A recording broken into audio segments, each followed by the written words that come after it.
हम समझते हैं कि आप लोगों को बेचैनी से शेख साहब की तकरीर का इंतजार है। आपकी बातें सुने, उनके बाद बहुत सारी बातें जो आप सुनेंगे तो आप लोगों को मजा आएगा। पनामा केस को उसके मंत्री का इजाजत रखता है। आप लोगों का बहुत शुक्रिया। इंशाअल्लाह ताला शेख साहब की बातें सुनते हैं। पॉइंट में DTI को और अदलिया को राजेश का सीट पेश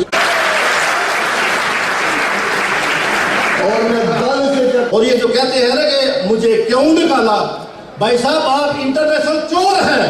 मत टकराओ जुनून से, ये कह दो जाके नून से।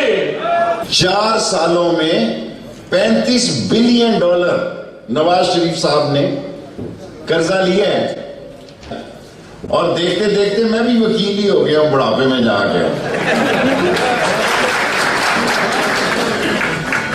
मैं ईमानदारी से समझता हूं कि इमरान खान करप्शन के खिलाफ इस वक्त सबसे बेस्ट चॉइस है, क्योंकि 7-8 साल ही हुए मैंने झूठ बोलना छोड़ा है।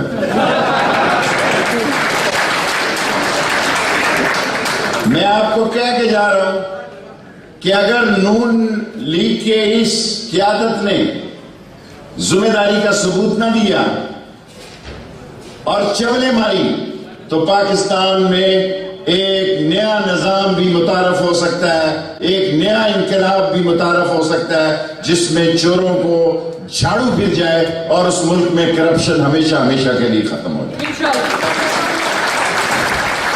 ये इस मुल्क में एक ऐसी दहशत का निजाम देना चाहते हैं कि हम होंगे तो पाकिस्तान होगा, हम नहीं होंगे तो पाकिस्तान ही नहीं होगा। नौजुबिल्लाह मिन ज़ालिक। ये कहते थे कि शेख रशीद अब असेंबली में नहीं होगा। अल्लाह का शुक्र है कि मैं असेंबली में हूं, ये नहीं हूं, और मैंने प्राइम मिनिस्टर का इलेक्शन नहीं लड़ा, बेशक हारा ही।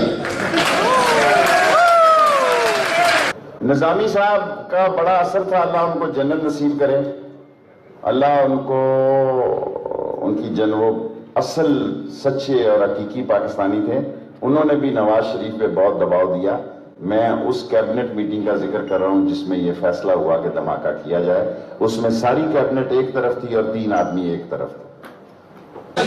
तहरीक इंसाफ के कारकुनों का कहना था कि वो पाकिस्तान में मुस्बत तब्दीली के लिए हर किस्म की कुर्बानी देने के लिए तैयार हैं। कैमरामैन अली शवा के हमरा साहिबजादा आतिक, वक्त न्यूज़, पेरिस, फ्रांस।